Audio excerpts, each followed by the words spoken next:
UP board द्वारा practical परीक्षाएं प्रारंभ की जा चुकी हैं, जो कि 20 अप्रैल से 4 मई तक संपादित की जाएंगी और ये 2 चरणों में संपादित की जाएंगी।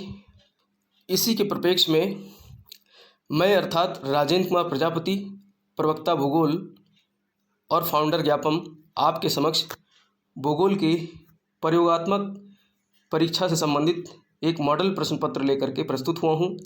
विद्यार्थीगण इस प्रश्न पत्र को देख करके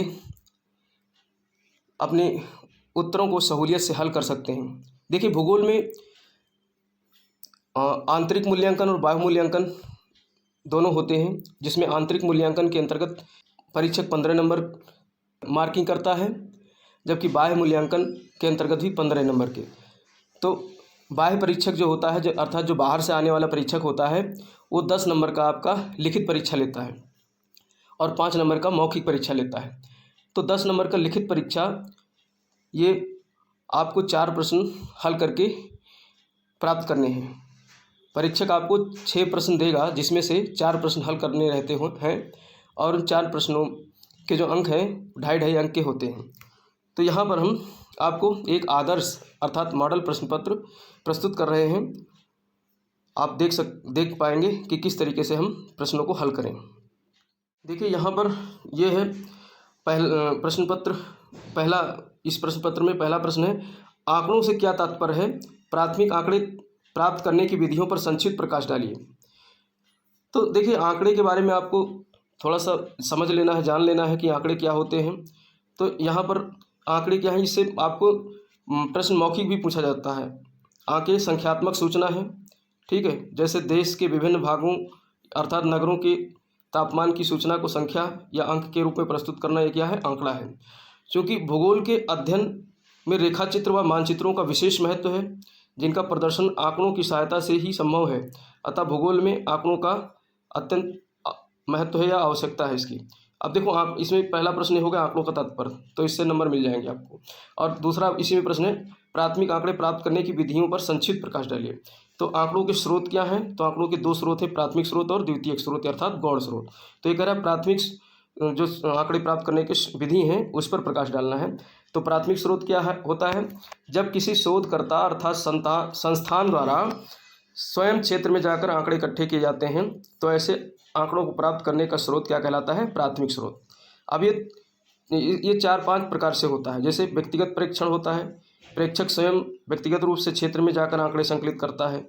साक्षात्कार, प्रेक्षक क्षेत्र के कुछ व्यक्तियों से संपर्क करके जो है आंकड़े प्राप्त करता है। प्रश्नावली, एक प्रश्नावली जो है तैयार की जाती है और उसके माध्यम से जागरूक व्यक्तियों से आंकड़े प्राप्त किया जाता है। और ये अनुसूची, प्रेक्षक प्रश्न के साथ साथ उत्तर भी जो है उपयोगकर्ता से स्वयं फॉर्म में भरता जाता है, पूछ करके। जैसे जनगणना का कार्य होता है तो उसमें फॉर्मेट होती है, अनुसूची होती है, उसके माध्यम से भरा जाता है। तो इस तरीके से ये पहला प्रश्न हल हो जाएगा। इसको आप तैयार कर लीजिए, यहाँ से प्रश्न जरूर पूछा जाएगा। दूसरा प्रश्न देखो, यहाँ पे स्टेट से भी प्रश्न आते हैं। तो इसमें हमने लिया है माध्यिका यानी मीडियन ज्ञात करने का जो है इससे प्रश्न है। तो निम्नलिखित तालिका से माध्यिका ज्ञात कीजिए। तो ये आपको दिया रहेगा वर्ग अंतराल और छात्र संख्या, इस तरीके से आंकड़े दिए रहेंगे और इनसे आपको माध्यिका ज्ञात करनी है। तो वर्ग अंतराल अर्थात CI दिया हुआ है 0 से 10, 10 से 20, 20 से 30, 30 से 40 और 40 से 50। इसी प्रकार से छात्रों की संख्या अर्थात इसको हम फ्रीक्वेंसी या जो है बारंबारता कहते हैं या आवृत्ति कहते हैं। तो 0 से 10 के बीच 26 है, ऐसे करके यहाँ ये पूरा आंकड़ा दिया हुआ आप देख लेना। और अब इसकी हम संचयी आवृत्ति ज्ञात करेंगे यानी क्यूमुलेटिव फ्रीक्वेंसी ज्ञात करेंगे। तो क्यूमुलेटिव फ्रीक्वेंसी ज्ञात करने के लिए क्या किया जाता है कि इसमें ऊपर वाली संख्या में नीचे वाली संख्या जोड़ते चले जाते हैं। जैसे 10 अंतराल 0 से 10 के बीच में हम 26 है तो 26 लिख लेंगे। फिर 26 में हम ये दूसरे अंतराल वाली संख्या जैसे 50 है उसको जोड़ देंगे तो 76 हो जाएगा। और 76 में फिर नीचे वाला 80 वाला जोड़ देंगे, 156 हो जाएगा। और 156 में ये नीचे वाले 24 जोड़ देंगे तो 180 हो जाएगा। और 180 में नीचे वाला ये 20 जोड़ देंगे तो 200 हो जाएगा। अर्थात इसका जो टोटल होगा, इस अंक संख्या का जितना टोटल आएगा वही जो है सबसे नीचे वाली संचयी आवृत्ति आएगी। ठीक, तो ये 200 आ जाएगा। अब माध्यिका का पद ज्ञात किया जाएगा। माध्यिका का पद ज्ञात करने का फार्मूला क्या है? n/2। अब n कितना आया? यहाँ पर 200 आया। n अर्थात इसकी छात्रों की संख्या का टोटल 200 या यही ले लीजिए। तो n/2 200, 200 कितना हो जाएगा, 2 से भाग देंगे तो 100 हो जाएगा, 100वां पद। अब हम देखेंगे हमारी इस फ्रिक्वेंसी में छात्रों की संख्या में 100 वाला पद किस में आ रहा है, तो 80 के अंतर्गत आ रहा है। 100 वाला पद 80 के अंतर्गत आ रहा है। अब 80 के अंतर्गत आ रहा है तो ये कौन से वर्ग अंतराल में आ रहा है, तो 20 से 30 के वर्ग अंतराल में आ रहा है। ठीक है, तो ये 20 से 30 के वर्ग अंतराल में आ रहा है। अब हमारा माध्यिका ज्ञात करने का जो फार्मूला है वो ये है, देख लेना आप। m मतलब मीडियन हो गया और l मतलब क्या हो गया, l मतलब इसका जो आपका वर्ग अंतराल है उसकी लोअर लिमिट। देखो ये इधर की लोअर लिमिट हो गई और इधर वाली ये अपर लिमिट हो गई, तो 20 ये लोअर लिमिट हो गई। और फिर प्लस कर देंगे और n/2 माइनस c। और c क्या चीज़ है, ये जो हमारी क्यूमुलेटिव फ्रिक्वेंसी यानी संचयी बारंबारता है, इसके सामने वाली जो संख्या है इसके ऊपर वाली संख्या ये क्या हो जाएगी, c। तो 156 इस वर्ग अंतराल में 156 है और इसके ऊपर वाली संख्या क्या है, 76 है, तो यही c हो जाएगी। और इसको हम भाग दे देंगे फ्रीक्वेंसी से। फ्रीक्वेंसी कितनी है हमारी, इसको फिर से साफ करके दे। फ्रीक्वेंसी कितनी है हमारी, तो फ्रीक्वेंसी हमारी है 80। इस पद में फ्रीक्वेंसी हमारी कितनी है, 80। और इसको गुणा कर देंगे आई से। आई मतलब इंटरवल। इंटरवल कितना है, 20 और 30 का अंतर कितना हो जाएगा, 10। तो ये हमको फार्मूला मिल जाएगा, इस फार्मूले पे हम ये पूरा बैठा देंगे। तो देखिए 20 हमको क्या हो गया, एल हो गया यानी लोअर लिमिट, ठीक। प्लस 100 क्या हो गया, n/2 100 हो गया। माइनस 76 हमने बताया था कि इसके ऊपर वाली जस्ट संख्या कितनी हो गई, तो 76 हो गई। और बटे जो है आपका 80 कौन सी हो गई, फ्रीक्वेंसी। और गुणे आई अर्थात 10, ठीक। तो अब ये हम काट पीट देंगे। तो सबसे पहले 100 में से 76 घटाओगे तो 24 आएगा, ठीक। और 24/80 लिखोगे और ये 20 इधर आई है, प्लस करोगे। फिर इसके बाद में इसको आप काट पीट करके कितना आ जाएगा, 3 आ जाएगा। ये काटोगे तो 3 हो जाएगा, 3 और 20 में 3 जोड़ दोगे तो 23 हो जाएगा। यही 23 हमारी क्या हो गई, माध्यिका हो गई या मीडियन हो गई। इसको आप देख लेना। देखिए इसका PDF आपको और डिस्क्रिप्शन बॉक्स में जो हम एक लिंक दे रहे हैं टेलीग्राम चैनल का, उस टेलीग्राम चैनल को ज्वाइन कर लीजिए। वहाँ पर इस पूरे पेपर का जो मॉडल पेपर है इसका PDF आपको वहाँ से मिल जाएगा। इसलिए आप लोग डिस्क्रिप्शन बॉक्स को ज़रूर चेक किया कीजिए, वहाँ आपको एक लिंक मिलेगा। उस लिंक से जा कर के टेलीग्राम चैनल को, ज्ञापम नाम का टेलीग्राम चैनल है, उसे ज्वाइन करिए और वहाँ से मिल जाएगा। अगला है तीसरा प्रश्न। तीसरा प्रश्न है, एक परिवार के 10 व्यक्तियों की दैनिक आय निम्न सारणी में दी गई है, तो इसमें माध्य विचलन ज्ञात करना है।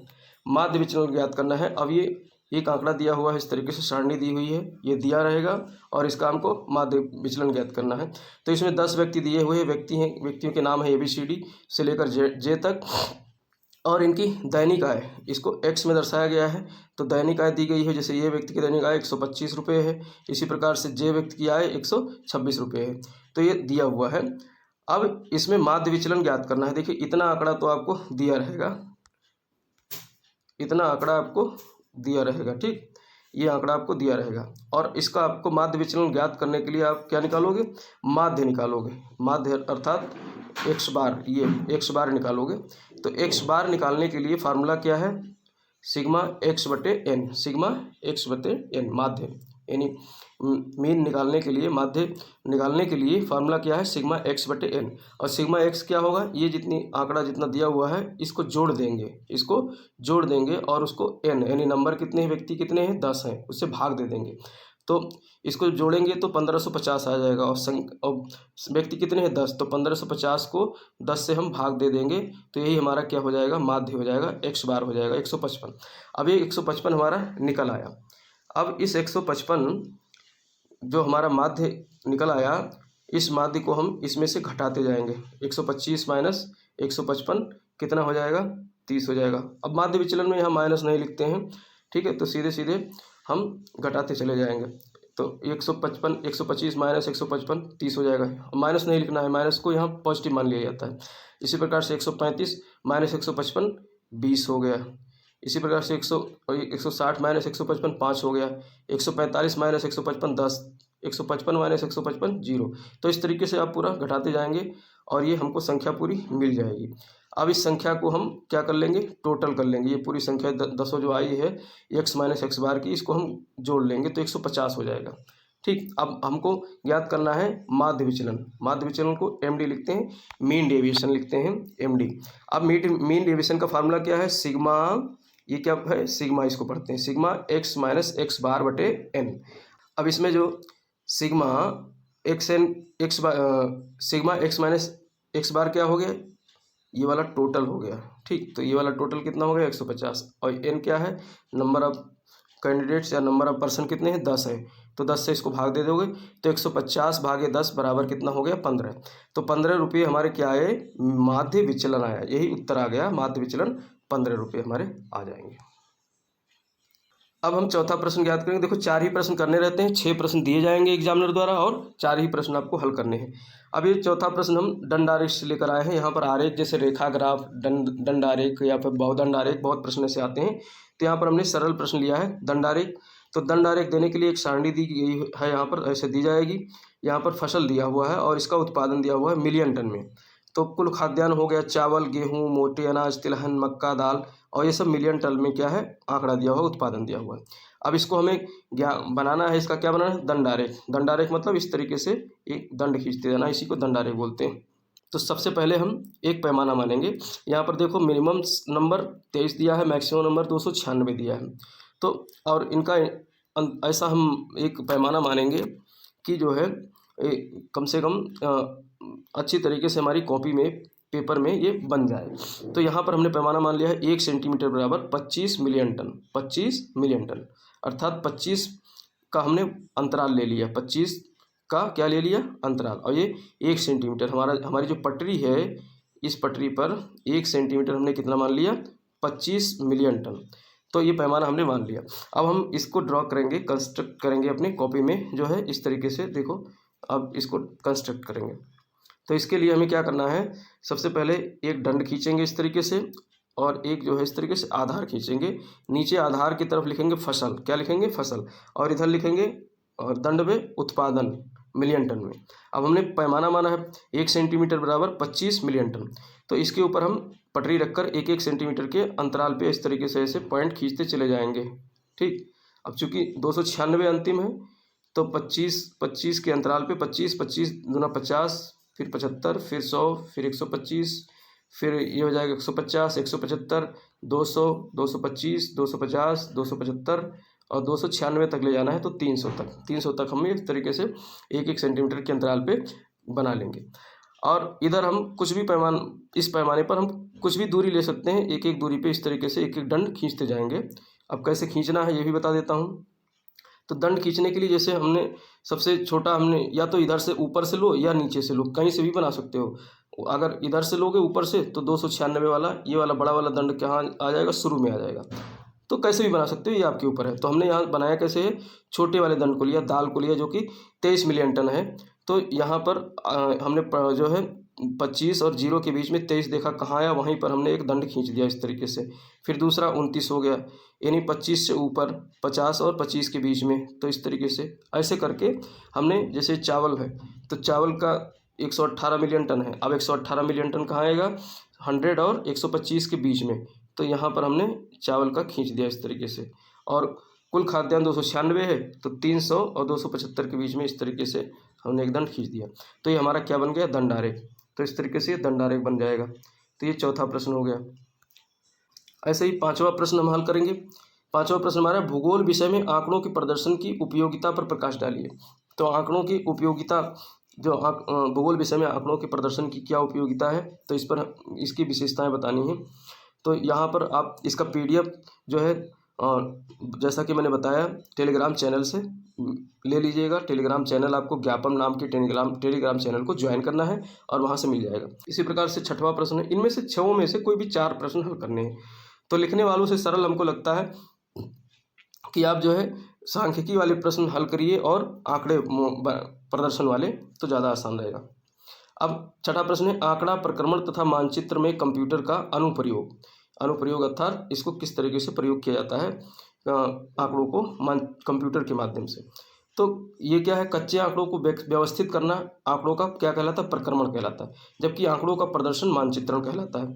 जब यह कार्य इलेक्ट्रॉनिक प्रणाली द्वारा किया जाता है तो इस युक्ति को आंकड़ा प्रक्रमण या मानचित्रण में कंप्यूटर का अनुप्रयोग कहते हैं। ठीक, इसको निम्न बिंदुओं की सहायता से समझ सकते हैं। जैसे कंप्यूटर की सहायता से आंकड़ों का प्रक्रमण जैसे केंद्रीय प्रवृत्ति की माप, प्रकीर्णन, सहसंबंध आदि सरलता एवं शुद्धता के साथ ज्ञात किए जाते हैं।